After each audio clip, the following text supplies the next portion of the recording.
என்ன செய்யாது, அந்த பதில் கிடைக்காது. நாங்கள் நல்லவர்களாக வாழ்ந்திருந்தால், சிறந்தவர்களாக வாழ்ந்திருந்தால், முஃமின்களாக வாழ்ந்திருந்தால் அந்த மனிதனுக்கு அந்த பதில் என்ன செய்யும்? இயற்கையாக வரும். இயற்கையாக அது வரும்.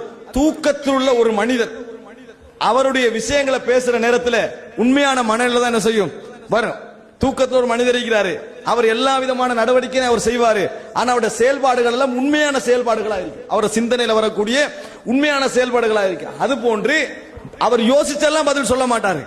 அந்த இடத்துல அவர் எப்படி வாழ்ந்தாரோ அதுக்கேற்ற மாதிரி என்ன செய்வாரு? பதில் சொல்லுவார்.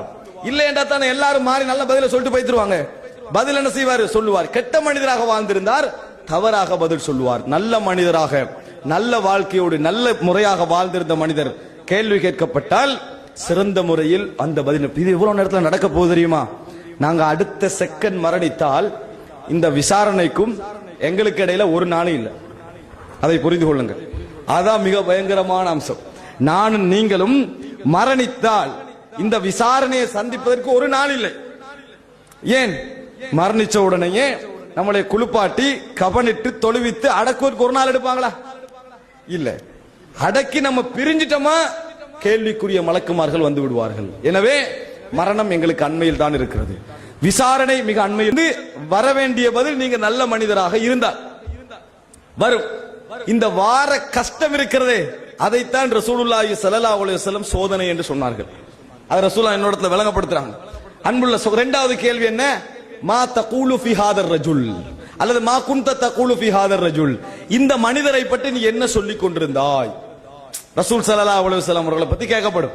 நீ என்ன சொல்லிக் கொண்டிருந்தாய்? நல்ல மனிதன் என்ன சொல்லுவாரு? இவர் அல்லாஹ்வுடைய தூதர், இவர் அல்லாஹ்வுடைய தூதர், அவர் செய்திகளை சொன்னார், நாங்கள் நம்பினோம், அதை பின்பற்றினோம் என்று சொல்லுவோம். அன்புள்ள சகோதரர்களே, இதுதான் கபரிலே கேட்கப்படக்கூடிய ரெண்டே ரெண்டு கேள்வி.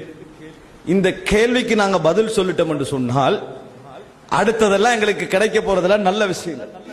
அதுக்கு மாற்றமாக நாங்கள் மாறி பதில் சொன்னோம் என்றால் எப்படி பதில்? உனது இறைவன் யார் என்றால் எனக்கு தெரியாது. உனது இவரை பத்தி நீ என்ன சொல்லிக் கொண்டிருந்தாய்? மக்கள் எல்லாம் என்னமோ சொல்லிக் கொண்டிருந்தாங்க, அதையே நானும் சொன்னேன் என்று பதில் சொன்னால் அவர் அதுக்கு பின்னால சந்திக்கக்கூடியவைகள் எல்லாம் மிக மோசமான தண்டனைகளும் மனதுக்கு கஷ்டமானவைகளும். ஆனால் இந்த பதிலை நீங்கள் நினைச்சு பாருங்க. எங்களிடத்தில் இந்த பதில் ஒரு பெரிய ஒரு விஷயமா? பதில் இலகுவா சொல்லலாமா இல்லையா? இந்த தல்கீன் என்ற அந்த பிதஅத்தான அமல் வந்ததற்கு காரணம் இந்த இடத்தை சரியான முறையில் விளங்காமல். இந்த இடத்தை சரியான முறையில் விளங்க சொல்லி பதில் அது கிடைக்காது. நம்ம விளங்கி பாடமாக்கியெல்லாம் என்ன செய்யாது?